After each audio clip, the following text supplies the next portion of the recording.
Welcome to Recipe Club, where we debate the best way to cook the food you want to eat.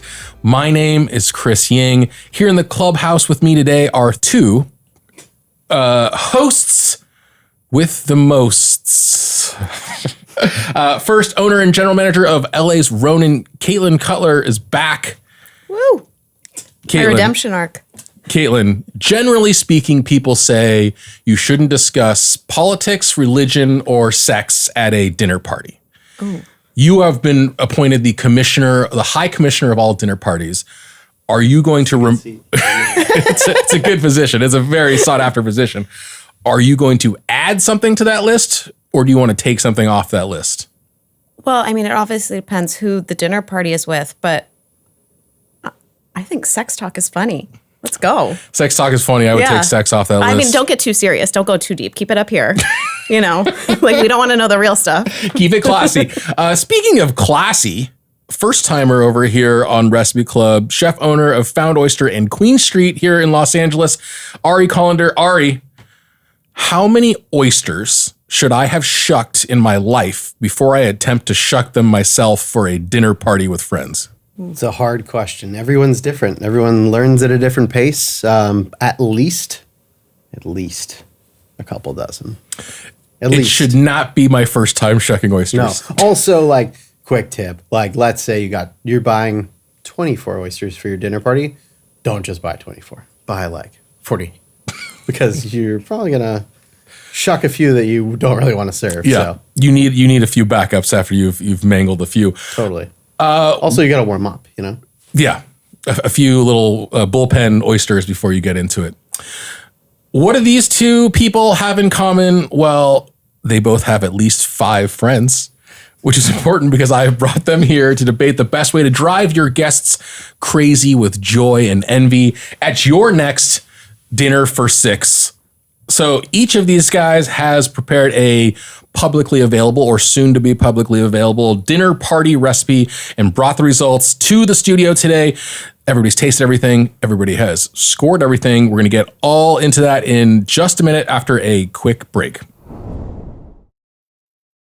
Okay, let's set the table here a little bit first. Obviously, longtime Recipe Club listeners will notice that we are one member short at the club here today. Our third person is late. Late for dinner, late for the club meeting.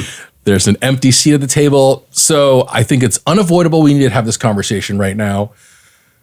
Let's say you're hosting a dinner party let's say it is for 6 people. It's not a big party. It's like a pretty intimate dinner party. I'll ask you first, Caitlin. How long do you wait for somebody who is late for dinner before you just start eating without them? I think you got to read the room, and I think it depends on how good of a snack platter you've put out at the beginning, which I think every good dinner party you need a grazing platter, a cheese board, if you will, maybe. And then you have to evaluate, you've obviously given the other guests drinks. Mm-hmm. Like, what kind of guests do you have? Are they getting too rowdy where you need to get some food in them, or is it all good vibes? So let's say it's good vibes. How long are you willing to go? 1 hour? I would say as soon as your first guest looks visibly uncomfortable by having to wait, you call it off. Like, we're not waiting any longer. Somebody's uncomfortable. Somebody's unhappy. We tried. But you also have to think, you could also be selfish and say, I planned this dish to come out of the oven at 7:10, and it is now 7:50. I'm not letting my food get cold. I worked hard on this. I like that too. And I am here to impress you. Ari, you said show up at 7 with a plan to serve dinner at, let's say, 8. Yeah. How long are you waiting? Yeah, I mean, I guess it depends on who it is. If it's my wife, I'm probably waiting a little longer. But I'm probably eating at 8. You're not waiting. It's time to go. I liked what you said about, like, if people start to feel uncomfortable, like, you could tell when someone's getting hungry. No matter how good the cheese is, like, it's time to go. You know, people got other things to do. It's a little disrespectful to be over an hour late. Like, maybe I got to go home and put my kids to bed. I don't know. People got stuff to do. I think I agree that I think it has less to do. I think it has more to do with what Caitlin said second in terms of what I've cooked and how long it's going to last before it dies, then it has to do with the person or circumstances for me. Right. If I have made something and I'm like, waiting an hour or 45 minutes or whatever to serve this is going to make everybody's night worse because the food is worse, then I'm you're sorry. Not putting the ribeyes on the grill at 8:30 because then you're eating a nut. Yeah, right? Exactly. And that is inherently the joy of hosting a dinner party. It's the selfish pride in what you've put out. Yeah. And if you're not going to get that, you just did a whole bunch of work for nothing. Exactly. Exactly. You can't ruin my winning moment by being late. But I'll make a plate. I'll set something aside, or I'll leave one portion uncooked or whatever, and then you can have it later. But no, we're eating when we said we're going to eat, I think. Especially LA people, as restaurant owners, we know they only eat at 7:00. That's true. Yeah. Maybe 7:30. Yeah. So maybe if we were in New York, we'd be a little more flexible, but we're not.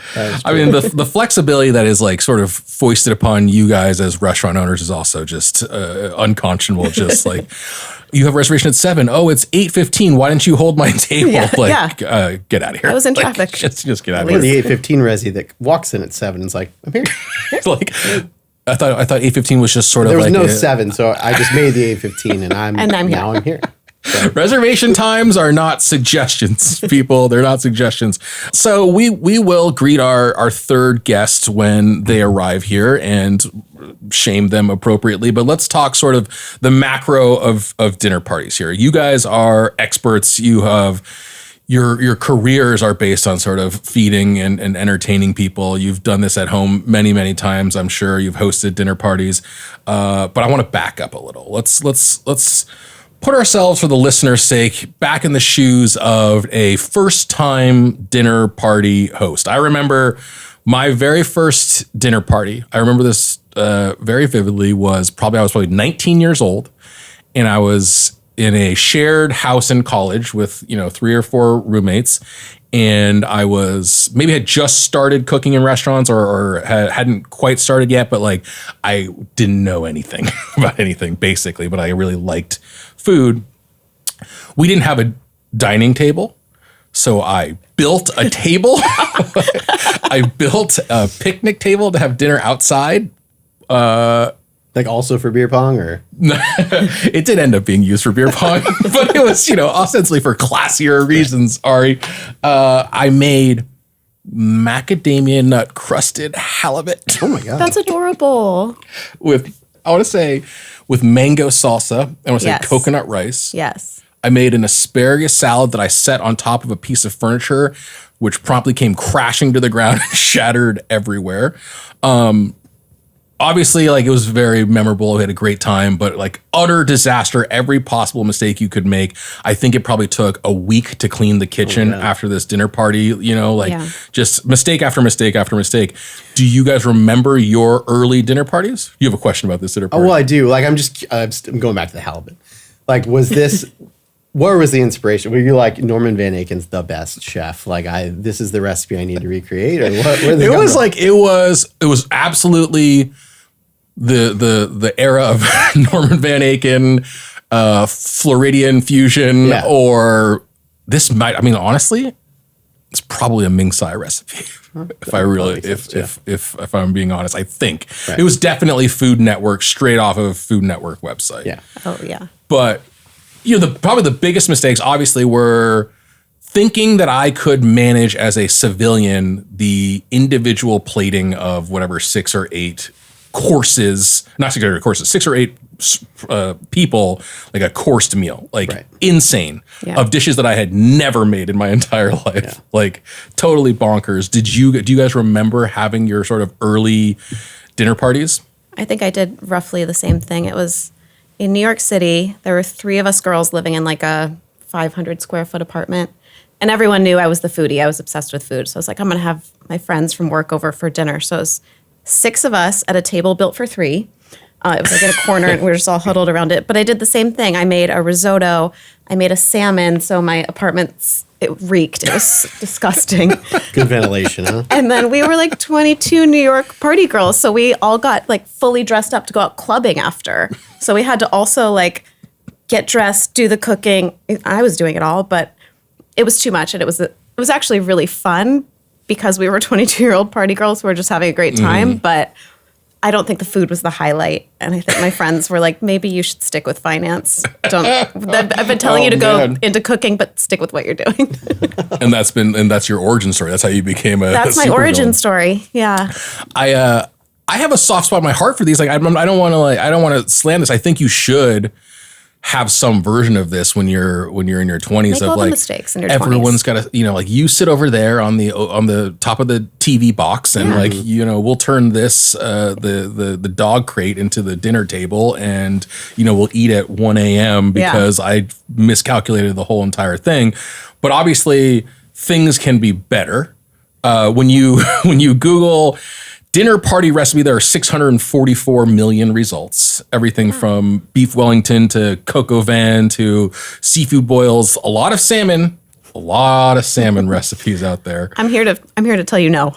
Just like depending on the ventilation of your house. Don't attempt it. Let me start with this. So we want to whittle down to what is a good dinner party, specifically a dinner for 6 recipe. So let me throw this out there, Ari. For the average home cook, should you even be attempting a individually plated dish if you're a non-professional cook, or should it always be family style? I think that it depends on how much attention to detail you want to give. Like, I'm not doing that. I'm not individually plating stuff, and I'm a chef. I'm doing that. Yeah, we don't even do that at our restaurant. I'm doing casserole style, man. But to be honest, I've been to friends' parties who they do that, and it's gorgeous. They have the attention for detail. They want to take the time. It's a sense of pride. Like it's just something that they feel very good about doing. So they do it that way. But to be honest, like they're never just doing it by themselves. Like, I was going to say that's the best part too. It's like me and my buddy will go to another friend's house, and it's the 6 of us, the 3 couples, but all the guys cook. So like, I'm not doing the whole thing, but I'll lend a hand and kind of help out, which is fun. I think that's a good rule of thumb. The idea that you can single-handedly do multi-course individual plated dishes, like you should just not. Get a sous chef. Get a sous chef. Yeah. Do it as a thing. Like something. Okay. Are you sort of crafting something different for as menu-wise, Caitlin, for old friends who you see all the time versus, hey, there's this couple that we're trying to become friends with and they're coming over for the first time, I probably would try and impress a little bit. Making friends when you're older is hard. You really want to, it's like a lot of pressure. It's true. It's a lot of pressure. I probably wouldn't do the first date at my house, to be honest. The first friend date you would never do at your house? I don't think so. No. I think you need neutral space. Yeah. Restaurant space. There's just too much. Well, yeah, there's too much going on, to be potentially judged upon. How good's your martini? What kind of plants do you have? What color are the walls? A casserole. What's in your medicine cabinet? For sure, everyone's I going have to a find 3-year-old out. son who insists on being naked between bath time and bedtime, so roughly from 6 to 8 p.m. So definitely not coming to my house for the first. We also observe nudist hours at our home, both adults and children. It's just a naked house from 6 p.m. to 8 p.m. Yeah. Are you two as individuals particular? Are you type A when it comes to seating and sort of like conversation starters and things like that if you're hosting a dinner party? I don't think so. I don't think I invite people to my home where I have to have conversation starters. I invite people who we have tea to spill and we know what we're going to be talking about. Yeah, I hate conversation starters or games like that. I'm not into it. It's a free for all. Like, come as you are, be comfortable. I usually take the chair that's got a crack in it, Yeah, there's always a chair that has a crack in it that you have to identify, and then somebody accidentally sits in it, and no, you're no, not that chair. That's my chair. I'm so glad that is a universality because everywhere I've ever lived, there's been a broken chair that I'm like, please, guests, don't sit in that chair. And why don't we ever get rid of it? Happening. I don't know what's going on. All right, just so to hammer down on the sort of tenets of a good dinner party dish, then we're talking mostly we're talking family style, I think, generally. Are we talking about we talk about sandbagging a lot here. So one thing that sucks about a dinner party when you're young and trying is I didn't even see my friends. I was just trapped in the kitchen the entire time. So something that maybe you finish it. Maybe there is some aspect of it that you do a la minute, but Like this thing, you can make that whole mix 2 days ahead, 3 days ahead of time. Put it in the fridge. Ari and I very clearly leaned into the ahead. Casserole vibes. Because also, like, it's just, let's just say it's 6 people. It's still like a lot to do, and you want to talk to everybody. You want to make sure you get, everyone's martini the way they want it. There's a lot to do. The pie can be done ahead of time. Yeah. High prep, easy execution. You want people to come into your home and just want to appear like you're like Megan Sussex, like it's effortless and you just got this. Even though it's Stewart glow. It's really like you've been doing this for 5 days. You set the table 5 days ago. I just threw this together. Yeah. Although I will say, just for the last thing on this, I agree that the vibe you want to cultivate is, I just threw this together. Yes. No big deal. Look absolutely. at me, because you want to drive them crazy. Yeah. But it always makes me insane when my wife will be like, "Oh, and you just threw this all together." Because I'm like, I didn't just throw this all together. It's a crap ton of work, man. I put so much into Credit this. still needs to be given where it's due. Yeah. I need her to recognize how much work. No, when went everyone into this. leaves, she needs to bow down. Give you So praise. we had friends over a couple weeks ago. Some folks were in town, and we're getting everyone together. And I knew that my wife had a lot of work to do, and she was going to be late. I was taking the lead on kind of just not only cooking, but setting the vibe and the table and doing everything. And so I was really excited to show off to her that I had been able to accomplish all this, because typically it's a 2-person job. And she was so busy with work upstairs that she was late to dinner by over an hour.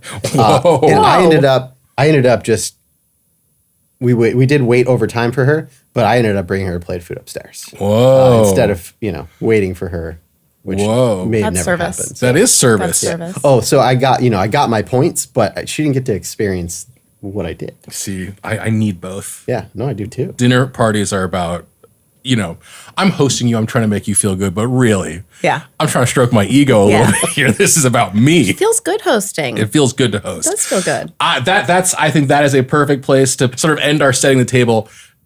It feels good to host. When you do it right or you do it wrong, it feels good to host. Either way, honestly. So when we come back, we are going to move into recipe reports. And I think maybe our tardy dinner guest will have arrived by then. Let's find out in just a second. It is time for the second part of our show. It's time for recipe reports.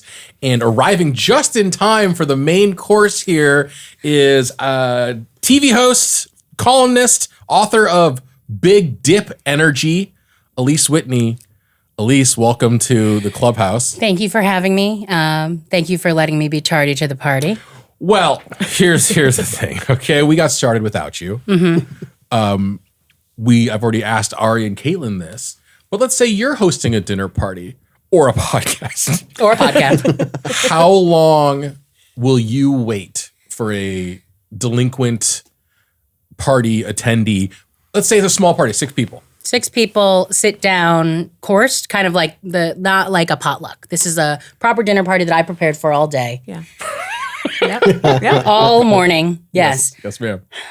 I think 30 minutes is the cutoff for me because you have that like 15-minute buffer, especially in LA traffic. That was actually my thing, whether or not I could have prevented it by leaving a little earlier. Yes.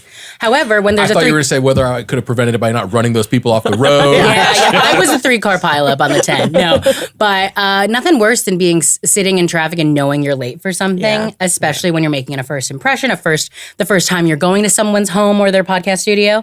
So I like that 15-minute buffer, like kind of when you go to a restaurant, they give you that 15 minutes. And then the extra 15 minutes is like when people have like a little snack and a drink before you sit down. So I think 30 minutes is my grace period, and I was like 10 minutes over that. So really you shouldn't have let me in. But I did bring food, and I fed you. So at least there's that. I was there with another dish. Well, we will collectively forgive you, I believe, unless Ari, Caitlin, anybody want to not forgive? Yeah, the food was good. I'll forgive you. Oh, phew. If it was bad, you would have just thrown me right out. So we're You've done. earned your forgiveness, but as penance, I'm going to make you go first on recipe reports. Uh-huh. I don't usually make Recipe Club first timers go first, but this I is sat up straight. I'm ready. a little punishment. All 3 of our recipes, I should say, this week come from you 3. These are all original, personal recipes to you. We're not plumbing the depths of the blogosphere today. Everybody is pretty safe out there. You, for your dinner party, dinner for 6 recipe, chose your own roasted chicken leg quarters and double sesame noodles. Talk to me about why this recipe for a theoretical dinner for six, and then walk us through how you put this together. So initially, I was trying to think of a really meaty main, but then I was like, you know what? I like when there is a carb and a meat and vegetables, whatever, all intertwined into one dish. Easy to serve, easy to prepare. So the chicken leg quarters are actually from the blogosphere, from this blog called Budget Bites that I've been a huge fan of since I was like in high school. It was like one of the first blogs I started to cook from. In college, it got me through. I never had to cook sad, just ramen packet. I was not aware of this, but this is not the first time Budget Bites has come up in this exact context on Recipe Club. I think Budget Bites has like saved many a young, poor college student. Yeah, basically. and many a young, poor living in New York City for 9 years on a journalist salary. I was able to learn a lot of basic techniques for cooking things I maybe wouldn't have thought of. Like chicken leg quarters were not a thing in our house. We got rotisserie chicken. My mom never roasted chicken from scratch unless it was this dish called chicken on Sunday, which she would make on Sunday. And it would have rice and chicken, a whole chicken cut up into, like the fryer chicken cut up into pieces, rice. There wasn't even a condensed soup. I thought there was, but it was actually just like broth and other vegetables and things. I thought about doing that. I said, you know what? No, I'm going to do noodles because everyone loves noodles. And I didn't know I'd be late, but noodles will make anyone happy and forgive you. And so the double sesame noodles came from my Cosmopolitan column, Doing the Least with Alyse, which was the magazine's first and last food column in the magazine. It's 56 years. It was a year-long thing where it was like, I'm so thrilled that I did it. It was in the print magazine, it was online, but then they got a new editor-in-chief, they got, their priorities changed. I understand, like maybe Cosmopolitan readers aren't looking for food, but I hope that they... Don't we all eat? I think every we magazine do should have all a eat. food column. Yes, exactly. Yeah. But I think that I was able to teach people some really the idea was the easy yet impressive meals to impress yourself for a meal for one or for a party of 6. So this is simple because while you're roasting the chicken leg quarters, which I just took her basic method, which is 400 degrees. She does butter and lemon pepper. I put some butter and thin sliced garlic under the skin and then did salt, sugar, MSG on the outside. Roasted that for 40 minutes while I was doing the noodles. So it's a very easy thing to juggle 2 things at once.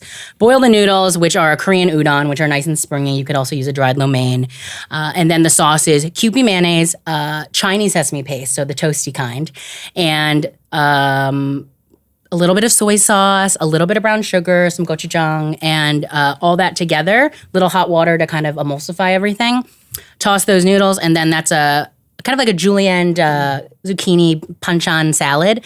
I don't like cucumber, which is a really strange thing. I was adopted from Korea, so I don't have that cucumber gene in me, I guess. I thought I could invigorate it. Same with the spicy food.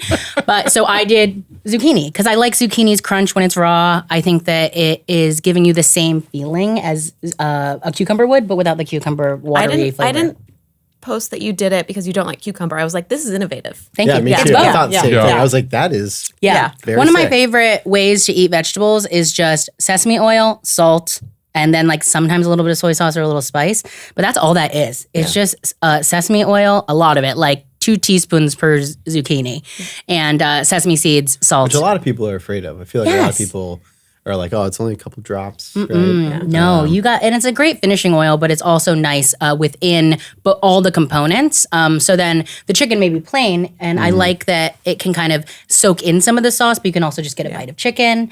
And then there's cilantro and scallions, which I tried to kind of do with that little shreddy tool. So then they're ribbony. So it's kind of everything is almost a noodly shape. But I try to cut them down. Makes it More eat very thoughtful. easily. Yes. And it was all layered and beautiful. And then by the time you get to the end of the party, it's a beautiful disaster mess pile. But it tastes good. So you may not have inherited the cucumber love, but the sesame oil love is Runs through my alive veins. and kicking. Yeah. you do have the Korean sesame love. Will you talk about, because I think this is a quintessential part of this, or an essential part of your dish, the service here, including the chopsticks and the chopstick rest that you brought. So before, everyone had a little chopstick rest and chopsticks that I brought from just collecting over the years. A lot of them, I've never been to Japan, but a lot of them are imported through Japan. And I just love realistic food, things that look like food, but you can't eat them. That's my whole vibe, my whole house, maximalist food. Your earrings? Yes, earrings. These are real chips dipped in glitter resin that were made for my cookbook. Oh, wow. So these are real cheddar sour cream ruffles and real scoops. You could, and I have a ring, and you can sometimes I put dip in it at parties. And That's a top tier chip right there. yeah, this is one of the best chips. Yeah. Underrated Agreed. dipper as well. Agreed. Okay, so traditionally, every episode of Recipe Club this season, I have given people a reason to be watching it on Spotify or YouTube and not just for the listening. earrings. Today's reason is these freaking earrings, man. These are crazy. So that's a Ruffles chip, and that's a Tostito scoop. a Tostito scoop that you dipped in resin. Yes. A woman named Debbie in Brooklyn made them for me. She goes by Glitter Limes, and she does it with like dehydrated fruits and different snacks. That's incredible. And I said, and I also have I thought it might be a little much. I should have worn it. Full necklace. It's like Dorito, Ruffle cheddar sour cream, scoop. That might have been too much. Absolutely wild. And then, sorry, you have a ring that you put dip in and then Yeah, I lick out have of a it? ring that is a Tostito scoop. I have rings of all of these. And I'm selling them too, but I'm not selling them here. This is the Recipe Club. This is not QVC. So We're a non-profit. we're a not. How much did Debbie non-profit. pay you? Yes. We're just a no profit. But no, I just bought them wholesale from her. But I this past weekend I was at the Ojai Food and Wine Festival, and maybe 11 years ago I interviewed Chef Jeremiah Tower at Bon Appetit, and I was wearing my ruffle ring, and he was serving caviar onto Pringles with creme fraiche at the event, and I said, would you mind on my ring? And he did. And he thought it was a delight. So we had a lot of fun. Have a video. We'll roll it in the podcast. I bet not even the top 50 craziest things that Jeremiah Tower has been asked to do in his life. And the craziest place he's put caviar. Did the Budget Bites chicken leg quarters method, what does it yield in terms of skin? So the skin gets pretty crispy at 400 for that 40 minutes, and then I give it a little broil at the end. I added some of the skin in here. I wish that I had maybe 5 more minutes to like maybe torch it or broil it a little more. But if I was eating alone, I would eat that skin. It's not I got flabby. a piece of that skin. It was so good? delicious. Okay, It was great. amazing. It wasn't as crispy as I want, but it does bubble a little bit when you use like the salt, sugar, MSG, which is not her method. That's just something I like to do on any meat that I don't feel like really putting any fuss into a marinade or a brine. Salt, sugar, MSG. It's a one part sugar, 3 parts salt, kosher salt, and then like half a part MSG. I mean, I'll be totally honest with you guys. I enjoy crispy chicken skin.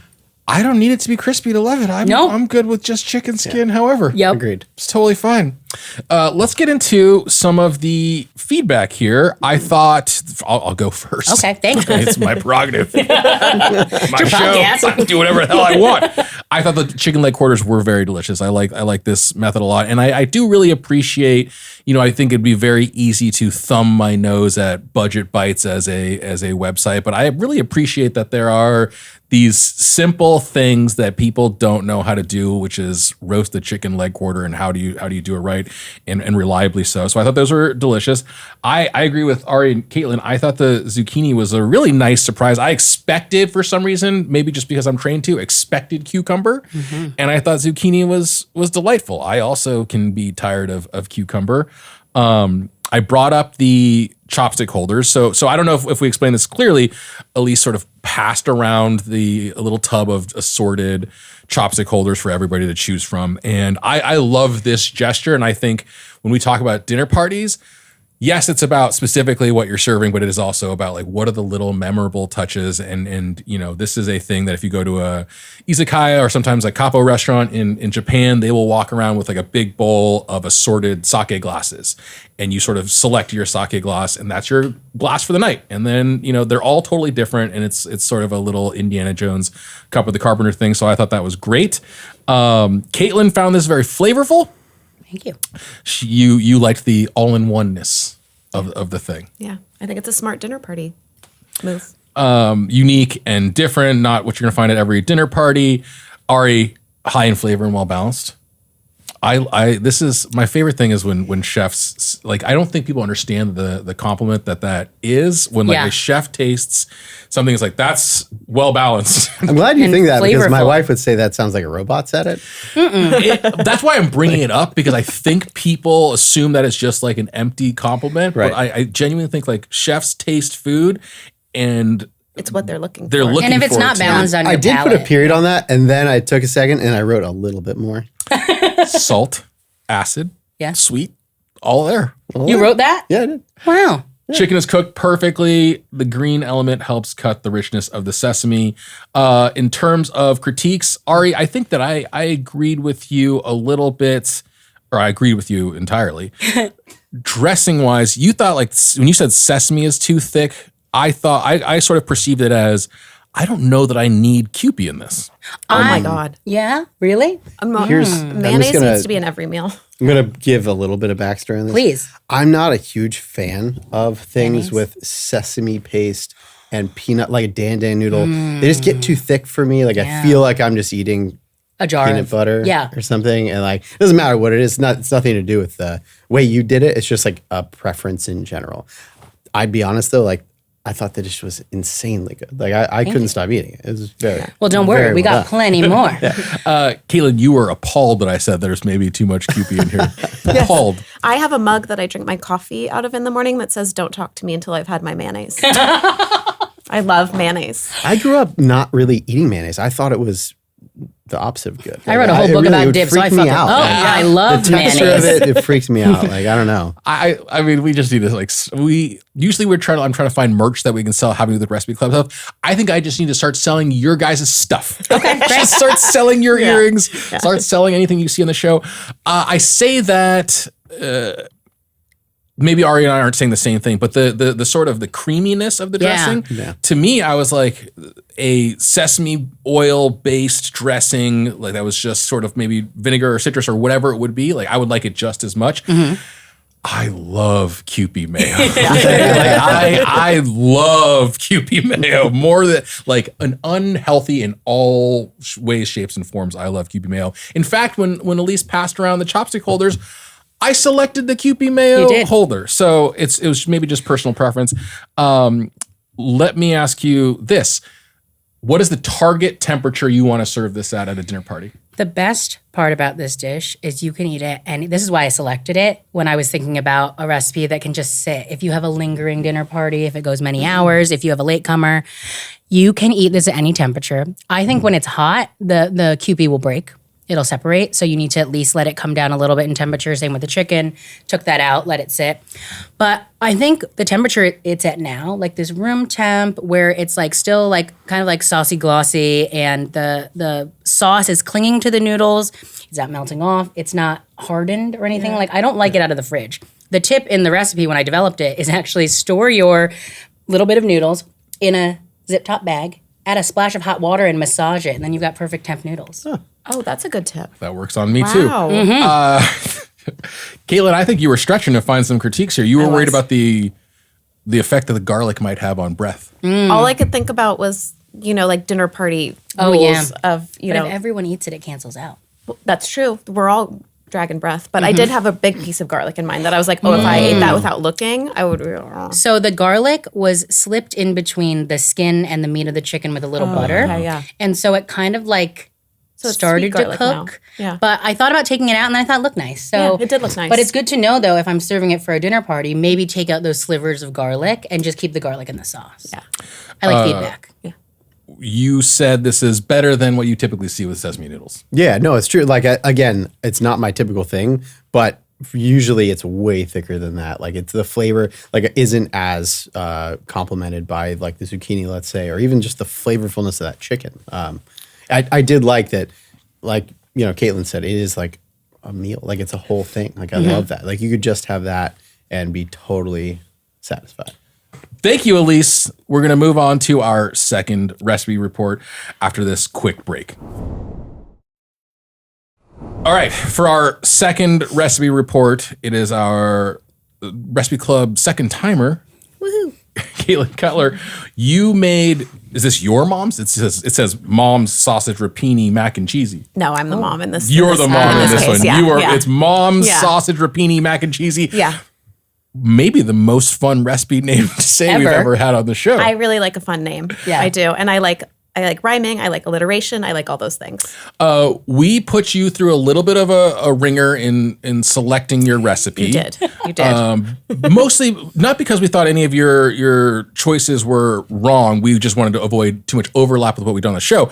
But before we get into this recipe specifically, talk to me about your general strategy for choosing a dinner party recipe, and then talk about the mom's sausage rapini mac and cheesy. I think for a dinner party, it's got to be something you can do in advance. When the guests walk through the door, everything should basically be done. You want to be sitting there like picking leaves for a salad or herbs for a garnish, and just, be fully dressed, have your makeup on, the playlist is playing, the candles are lit. Sitting done. By the window with the best lighting as the spring breeze blows through your hair. Preferably. Pie's cooling on the windowsill. Yeah, you want to have your cheese board out. You want to have the wine open. So, and I know this from having made the mistake of doing a dinner party where you're working really hard. You're going to have a miserable night. You're going to be sweaty. I don't like to be sweaty at my dinner parties. So you got to do it in advance. You got to just pull it out of the oven, good smells, and you got to do something that is comforting enough to people, but also innovative at the same time. Because you have to impress, but you also have to make people feel comfortable in your home. You don't want people nervous coming over like, oh God, what's Caitlin going to cook this time? Last time it was a little weird. It's a little outside of my comfort zone. I don't think anyone has ever thought that about you.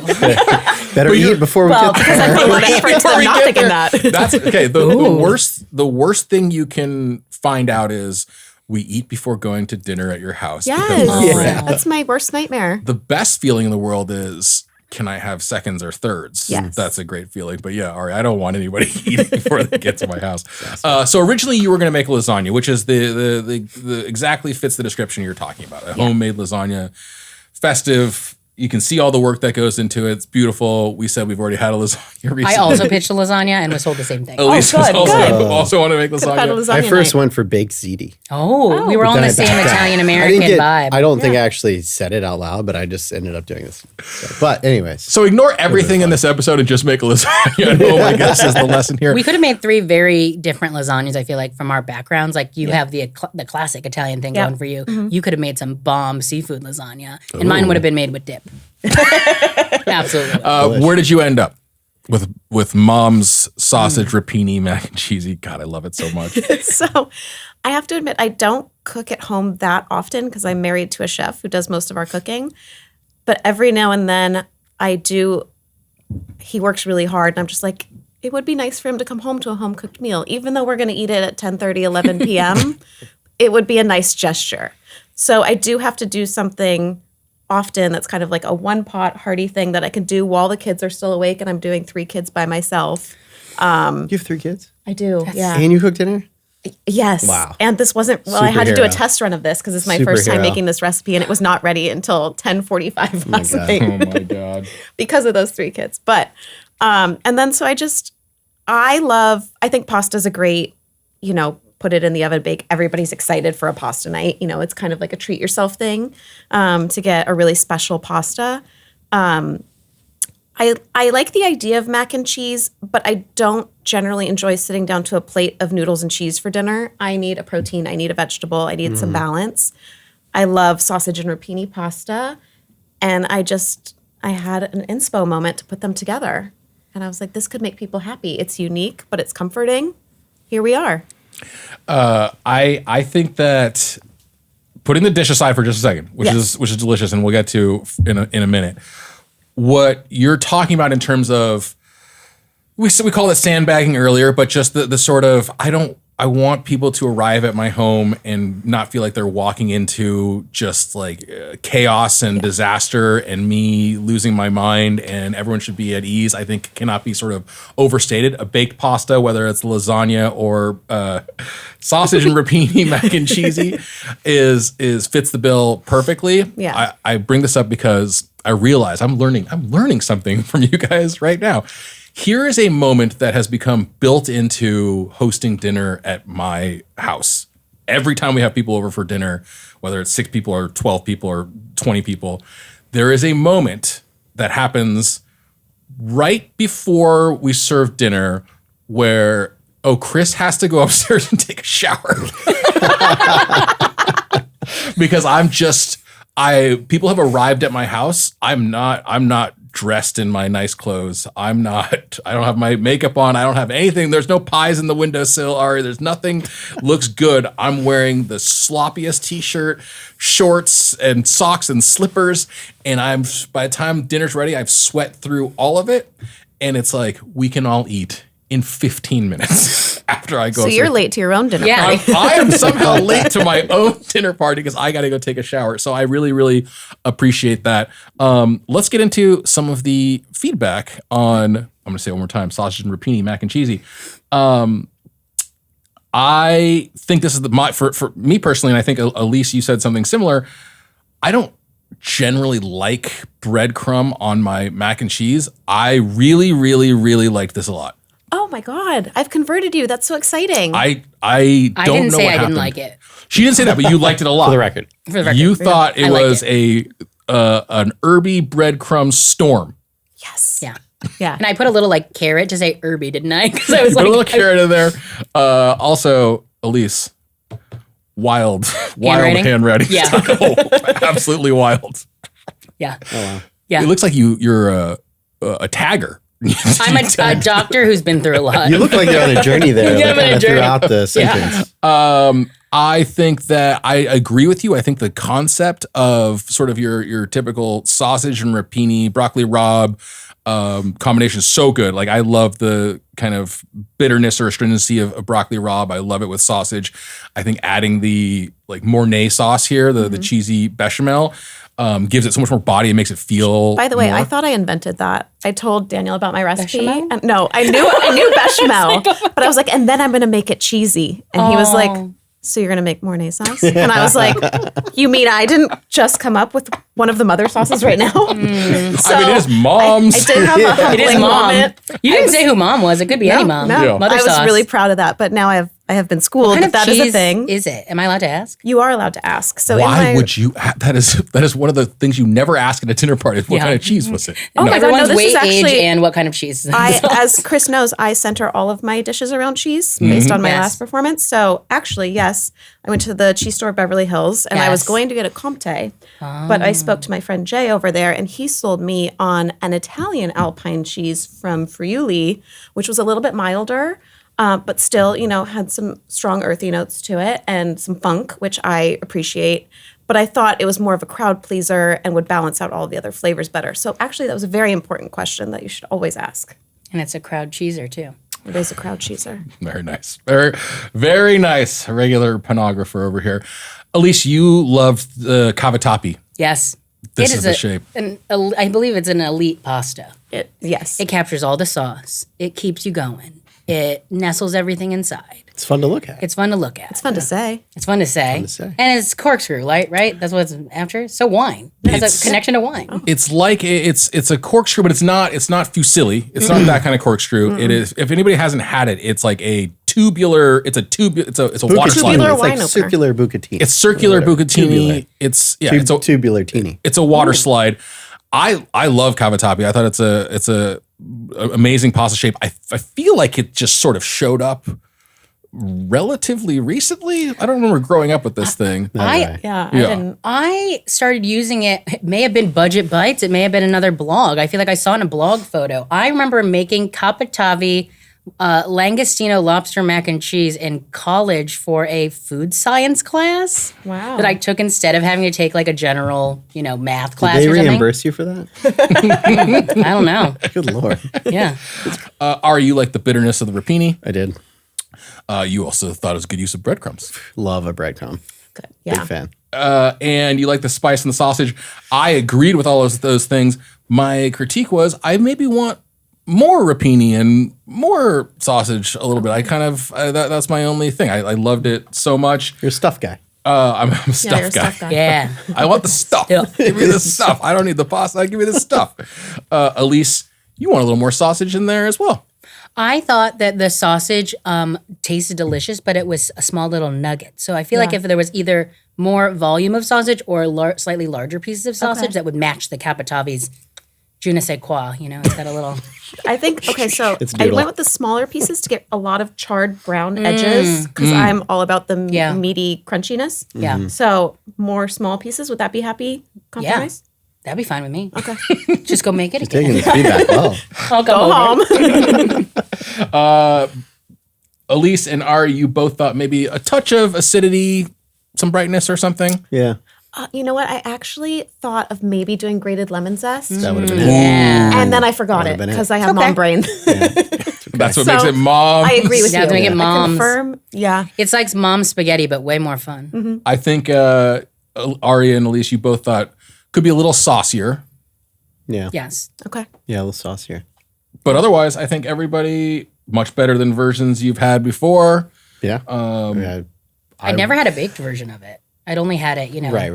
Like You know. like you like do it in a pan. Yeah, Like a do real it in a Italian pan. person cooking Yeah. it for you. I love this note, Ari. Can you Maybe. Ari, can you speak to this other note you gave, which is what is like another pitfall that maybe similar versions of this pasta would encounter? Dude, I did not remember what I wrote. Most people drown these pastas. Oh, right. Yeah. In truffle oil or yeah. lobster, just like opulent things that suck. Yeah. You don't need it. Doesn't need it. No. I like the sausage, the rapini, the just simple ingredients. I think it really shines. Thank you. Yeah. Okay, I'm gonna go. This was great. You did a fantastic job. We've only got one more recipe report to go, which we're going to get into right now. Okay, so for our final recipe report, Ari Kolender, you made the fishmonger's pie from your new-ish cookbook, How to Cook the Finest Things in the Sea. Talk to me about fishmonger's pie. Why this recipe for a dinner party, and then how did you make it? Yeah. So we released our book on April 1st through Artisan Books, and we, in our baked and broiled section, have a fishmonger's pie in there. Obviously a riff on a shepherd's pie, but, kind of just trying to use bits and ends of fish maybe you bought for something else, or just kind of a catch-all for any seafood that you might be coming into, whether it's shrimp or salt cod or salmon or swordfish or whatever the case. This kind of just swallows it all up and makes it a delicious thing. So there's salt cod and shrimp in this one. That's the recipe in the book, but it can easily be changed out. So walk us through how I'm going to say this. I bet most people have never made a seafood pie, whether it is with a crust or not, or in this case, more inspired by like a shepherd's pie. So it's sort of mashed potato based. Give us the top line in this. Sell people who are like, what are you talking about on the idea of this, and how do you make it? There's a fish in my pie. It's really easy. So like we're basically just the big thing is the salt cod. In this recipe, you have to soak it overnight, right? So that all the salt gets out of it and you can chop it up and use it. But other than that, you're just cutting up some veggies, some carrots, some parsnips, blanching them, and then using the same water to cook some potatoes in. You mash them up with Boursin cheese, secret ingredient, and some heavy cream. And then it all kind of goes back together with some frozen spinach that's been thawed out and some frozen peas, some herbs, and topped with cheese. So another great set it and forget it moment for a dinner party, which is what I'm about too. I mean, you hit the nail on the head for me. Like when people walk in, whether I'm clothed or not, I will probably be wanting to make. Don't come at 6:30. You should know better. It's nudist hour. It's interesting. The time has really we've been getting earlier and earlier. Like 6:30 is like almost too late now. Like I'm telling people To be nude or to come over for dinner. to come over for dinner. Oh yeah. Never too early to be nude. What time do you wake up? Well, okay, no. What time? All of you, I do want to hear this. Like, you're having a dinner party for 6. What time are you actually telling people to come over? Like for me, it is around 5:36, and maybe that's unreasonable because other people have to do things in that time frame, or traffic or whatever the case is. But cocktail hour starts at 5. I think that's probably. I think I was when I was making the hypothetical 7 or 8 p.m. I was like, "Ooh, that's late." What about you? I agree because I also like the pre-dinner moment. I think a cocktail hour is very important. Yeah. I usually do a signature cocktail. I want people to enjoy that, and then a signature cocktail. Yeah, Sig cock is what we call it at our house. But what is okay? Really quick, what's the most recent signature cocktail? Well, I think it was probably Christmas Eve. So I did a riff on a cosmopolitan, and then I did frozen rosemary and cranberries in the ice cube, and a whole Very little cute. Christmas moment. Very cute. Yeah. Alyse, But for this one, I'm going to do Naked and Famous, just based on yeah. this conversation. Alyse, what time? I actually like a 7 p.m. start because I am someone night that owl. needs that extra time in the day to like, if I decided to be a little bit unwell and do the shopping the day of, which I usually don't, but I have that up. I like to have that option. Living on the wild side. Yeah, in case like there's a nice farmer's market on Saturday and I want to get stuff and then, but like I like a 7 because a lot of people, if they show up a little later than that, it'll be okay. But I like to my dinner parties to end by 10:30 or 11. Yeah, I got to go to So bed. I like the night though. I am a night owl and I don't have any kids. Yeah. I have 2 dogs. You can do whatever you want. So I can do whatever I want. I also like to eat after dark. I don't like to eat when the sun is still up, so it might depend on the time of year. Even. Yeah, that's true. That's true. Yeah, but I mean, I think it's more of an optional thing. I'm like, come at 5 if you Want drinks. want to. I'm going to probably put you to work too, but, dinner is at 6:30. I like to feed by night as well. I like to feed during the night hours.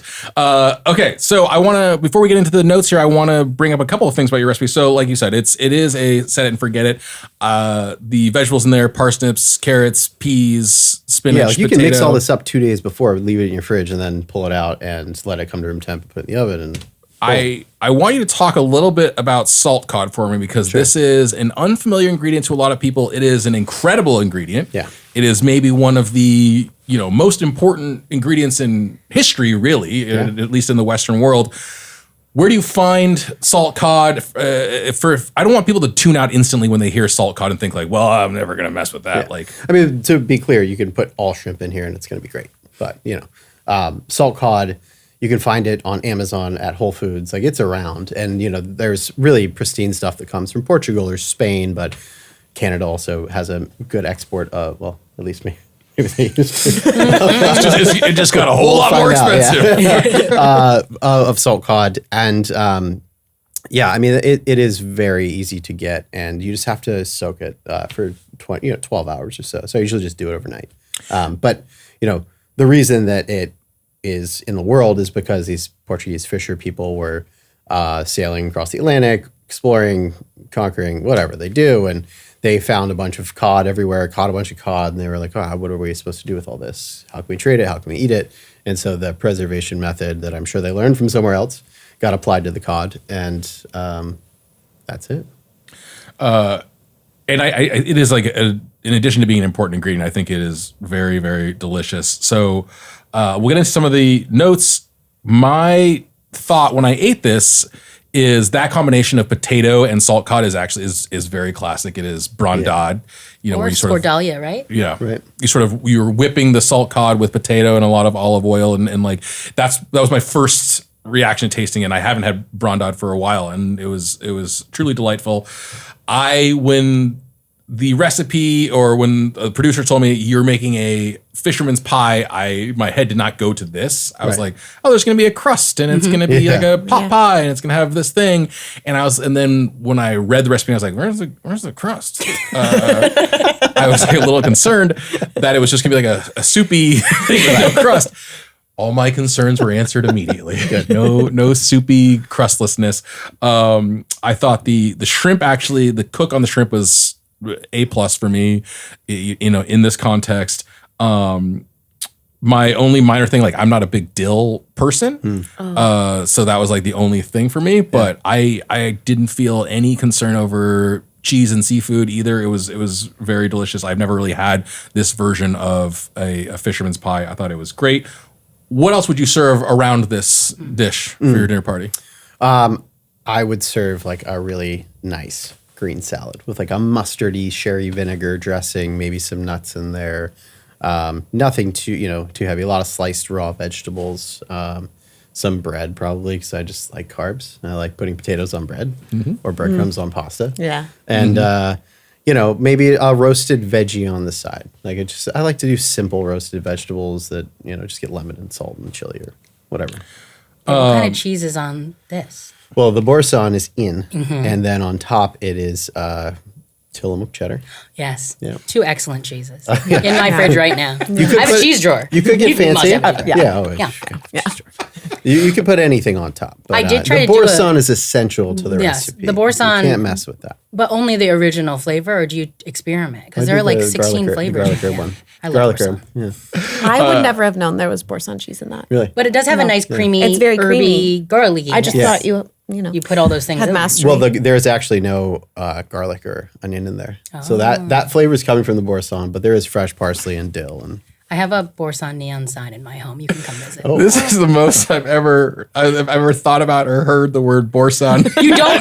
Wait, Entire are you life. not familiar? Now they make boursin bites. They make they make all sorts. Do you of have a things. preferred flavor? It's the garlic and herb, the original. Okay. Yeah. Garlic and fiend herb. Fiend herb. Oh. They do make Someone's a big dill over there. Huh? Here's the one the that dill, Jeff. Well done. I don't want at all is fig and balsamic. I'm not into this one, but whatever. I tried a bunch of. They had a pumpkin spice one. It's gross. oh no. Of course it's gross, but like I had to know. Good You had to know. God, I had to man. know. Caitlin, you thought this was hearty. You like the little spice pops and the herbs did. on there. The spice was you drizzled a little drizzled. there's also You shook a little. cayenne inside the recipe. Okay. Yeah. And a little crystal hot sauce on top. Yeah. Yeah. Crowd pleaser. You thought maybe that breadcrumb would have been nice, a little crispy. I'm obviously pro breadcrumbs, so you could really put We it on shake anything. yours on top. I bet someone come on. I like this note. A fun talking point. Yeah. Oh. Yeah. True. Because it's not An it's- educational meal. Yeah. It is kind of like an advanced thing. It's like there is the salt cod and then there's also the fish and cheese thing that people need to just frankly get over. But Yeah. I mean, It's to an that advanced point, level. you asked, did he grow up eating this? I did because it looks like a dish with history. Like, well, I'm also Irish, so shepherd's pie is part of my lineage. Yeah. So I wonder if you grew up in Massachusetts, No, I grew up in South Carolina. South Charleston, Carolina. Okay, is this like of the southern people? No, I wouldn't have never touched this as growing up. Okay, yeah.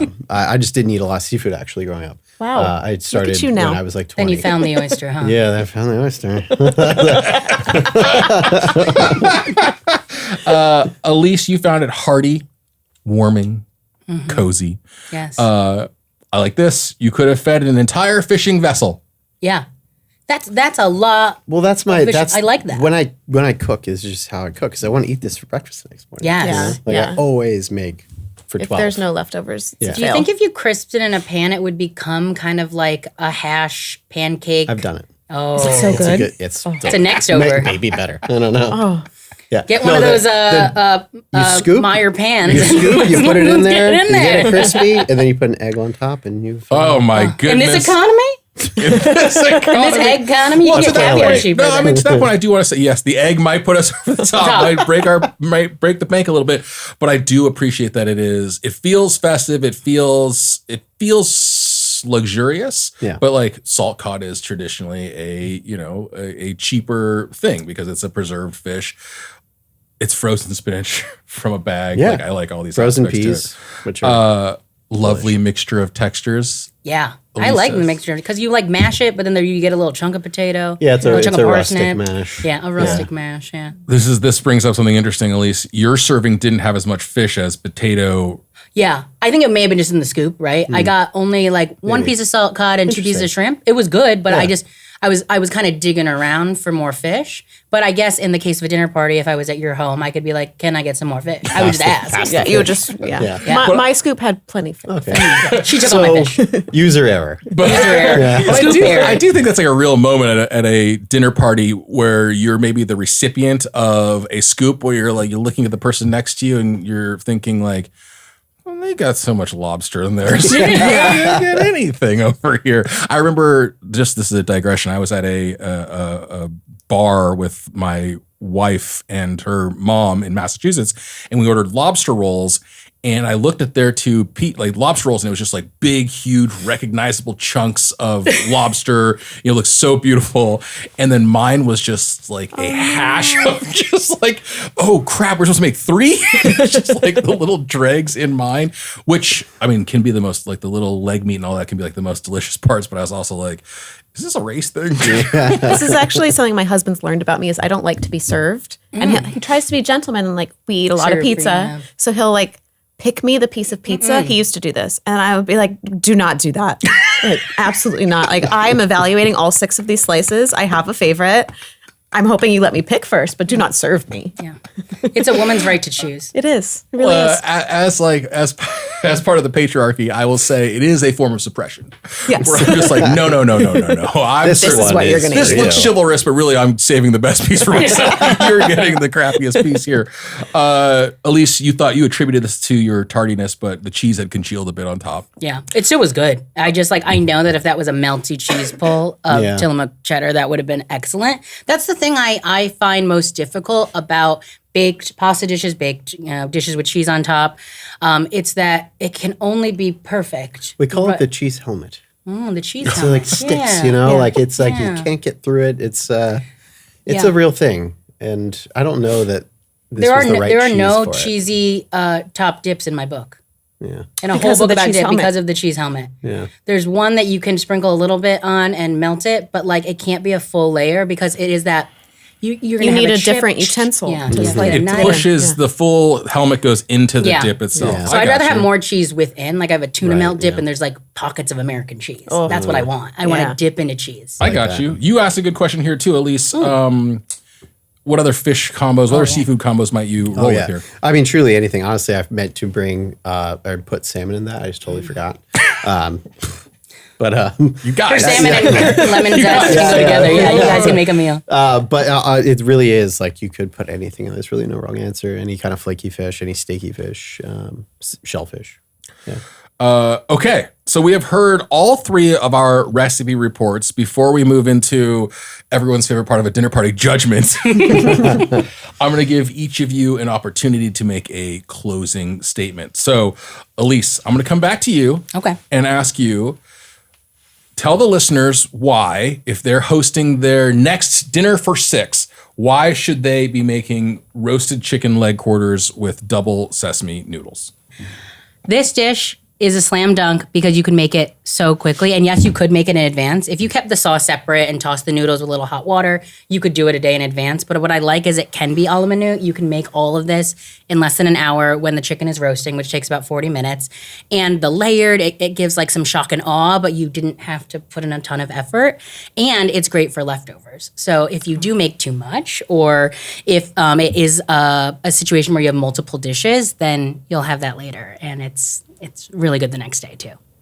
And if not yours, which of your 2 fellow club members' recipes would you roll with for your next dinner for 6? Ooh. It was a really tough decision, and it was a very marginal amount of points between, like a point something between the two of you. The breadcrumbs did it for me. I got to go with, and also I didn't know the name was, what is it? Sausage rapini mac and cheesy? Yeah. That's it. Yeah. So it was a small margin, and I think if I had come on time and had like the cheese pull, could have made a difference. But the breadcrumbs, the breadcrumbs really knocked me off my feet. Caitlin, make your closing argument. Why should the next dinner for 6 feature mom's sausage rapini mac and cheesy? Basically because of the breadcrumbs. Yeah. No, I think all your guests will be delightfully surprised yet comforted all at once. And you will have an easy evening, and you will get to enjoy your cocktail and your wine and spilling the tea with your guests and get to go to bed at a decent hour. Not too many dishes. All things I am very much looking for in a dinner party. Get me out of here. No dishes. I take my bedtime very seriously. Am I the only one? I feel like you do too. I do too. Yeah. Ari, Not me. the fishmonger's pie. Why should the next dinner for 6 for our listeners be built around this recipe? It's got everything in the food pyramid except for meat, right? It's got fish, it's got dairy, it's got potatoes, we got vegetables, herbs. I mean, it's a no-brainer. I just thought about this too, and I don't know why. Maybe my alcoholism coming out. I just want to drink like a nice summery wine with this dish. Just a nice Savvy bee. It is just a little savvy bee. I mean, so you find this in like the London pubs, right? Guinness, wine. This is drinking food. Just drinky food. It's I want a drinking super food. dry martini because I feel like this could hold Yeah. it in me. Sometimes I like a martinis are a little 50-50. too much for Little me because I'm a vermouth. little small. But this could anchor it, and I would be fine. Just so thirsty now. That could be you. After this quick break, we are going to come back with your to-go orders, 3 takeaways for your next dinner party, as well as a winner. before I get into the scoring of it all, I do think dinner parties need a scoring and judgment segment, by the way. I think so too. Like everyone should walk home from a dinner party being like, I won that. You want to know what a prank is that I've seen someone do before? Yes. They basically, I don't know how the hell they did it, but they set up a business on Google Maps at someone's house and started leaving reviews for the dinner party. Wow. Oh, wow. Yeah.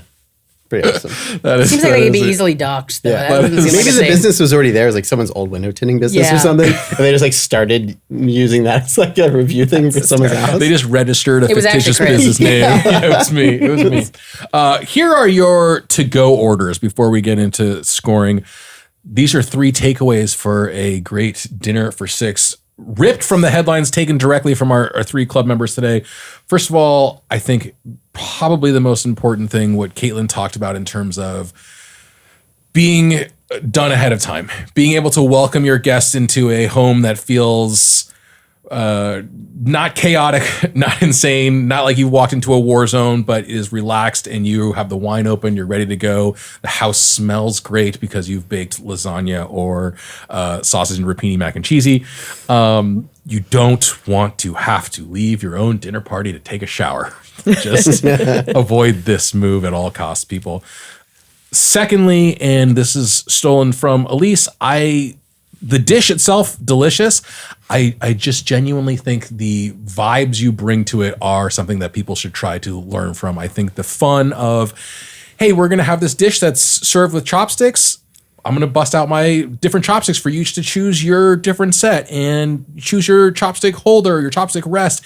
It doesn't have to be, here is the traditional fork, salad fork, knife, spoon, make it your own thing. And then as Ari showed here, I think that, you're sort of downplaying this as like easy peasy, throw it together. But I think that there's something festive and special, and what Caitlin described about your dish that is a talking point, something that feels different, right? I'm coming over. I'm not just sort of eating the food you were going to serve anyway. I'm coming over. It's a party. There is something special and maybe new to me. So with all of that in mind, we have to declare a winner. As always on the show, you all scored one another's dishes. We took those scores, we combined them, we averaged them out to give us a deliciousness score out of a possible 5.0 points. The producers in the booth, all of whom are young amateur cooks, listened to this conversation intently and scored these recipes based on which one was most interesting to them that they might serve at what is probably, I don't know, their first dinner parties in there. And then finally, I added my own score out of 5 for the thoughtfulness and creativity with which you each approach the task today. I'm going to go category by category here, starting with Best Supporting Actor. No, the winner of the deliciousness category, this is you guys. I have nothing to do with this. This is don't look at me. If you're upset, you shouldn't be upset. The winner of deliciousness, Alyse Whitney, your roast chicken quarters with double sesame noodles. Thank you. Captured the imaginations of your 2 fellow club members here. The producers, these were all very close. It sounds like they're all ready to have a dinner party. The producers found the recipe that they might actually try at home, or were most likely to try at home, belonged to Caitlin Cutler. Woohoo! Mom's sausage and rapini mac and cheesy. And I have nobody to hide behind here. I thought the creativity, again, all of these dishes were incredibly thoughtful, and the effort you guys put into all of them, I greatly appreciate. By the hair on my chinny chin chin, I gave the thoughtfulness and creativity for the reason of the kind of novelty of it all and the specialness and festiveness of it all to Ari Kolender's Fisherman's Pie. Nice. Now, Fishmonger's pie. Yeah, look at this. We all won. Fishmonger's pie. Fishmonger's Did I say pie. fisherman? Yeah. Have I been saying fisherman the whole time? He said fisher people before, and I thought that was very woke. Well, that's when they're out on the water catching the fish, So they're not a man or a woman on the sea. Well, the sea does not recognize gender. yeah. The fishmonger worst name for a perfectly respectable profession. Like, you sell fish. You're not a monger. It feels horrible. Anyway, after all of this thought and consideration and totaling the scores together, this was another very, very, very tight one. The winner of today's episode of Dinner for Six Recipe Club is Ari Kolender with the Fishmonger's pie. Wow. Ari, Thank congratulations. You don't just get to go home with bragging rights. This is maybe my favorite prize of the season so far. When we didn't even bring this up. Next time you're hosting a dinner party, I hope you will make use of your custom-made, one-of-a-kind Recipe Club branded Lazy Susan. Oh, that's a good one. No way. You lucky duck. Wow. So this is your prize. Incredible. That's really nice. The Lazy Susan, underrated. A very good dinner party. Give it a spin. Oh my it doesn't- gosh. Why is it not spinning? He's a little heft. There it is. Spin it around. I own 16 Lazy Susans You have 16 Lazy Susans. in my home. incredible. Yes. You're very, very So welcome. I didn't deserve it, regardless of how my food tasted. But I do own 16 have Lazy enough. Susans. You know what my secret Chinese shame is? I don't own a Lazy Susan. You can have one of my 16. I have a rectangular table. So do I'm I. just like, I don't know if it's the circular table's better for a Lazy Susan. Yes, for a singular Susan, but you can have 3 Susans. Oh, Ross, you- I have a table for 6. Potato chip earringed mother. Wait till that you look is at the book. very, You're gonna lose your mind. Very I propped clever. the whole thing. It's all my stuff. Caitlin and Alyse, you're not gonna go home empty-handed. Why would we hope allow that not. to happen? Courtesy of Recipe Club's official cookware sponsor, we're sending you home with a gift as well, a piece of nonstick IO edition cookware to I don't know if this is actually Toast the useful. breadcrumbs. Yeah, toast the breadcrumbs. Toast the breadcrumbs for your next pasta. Thank you. I got that one last time, so Okay, I yeah. want Give to me, mix it up. give me the thick I'm now a 2-time loser. Meyer There's no non-stick. I know. There it is. They're holding it up. They're doing their job. Thank you to Ari, Alyse, and 2-time loser, Caitlin. Your household net 1 victory. I'm going to get a lot of for this. No way. Thank you for joining us on this episode. Thanks to all of you out there for listening and watching and hopefully rating this podcast the maximum number of stars, 5, or however you rate podcasts. Recipe Club is brought to you by Major Domo Media and The Ringer. Visit majordomo.com to find all of these recipes, which our club members are so graciously sharing. We will see you all next time.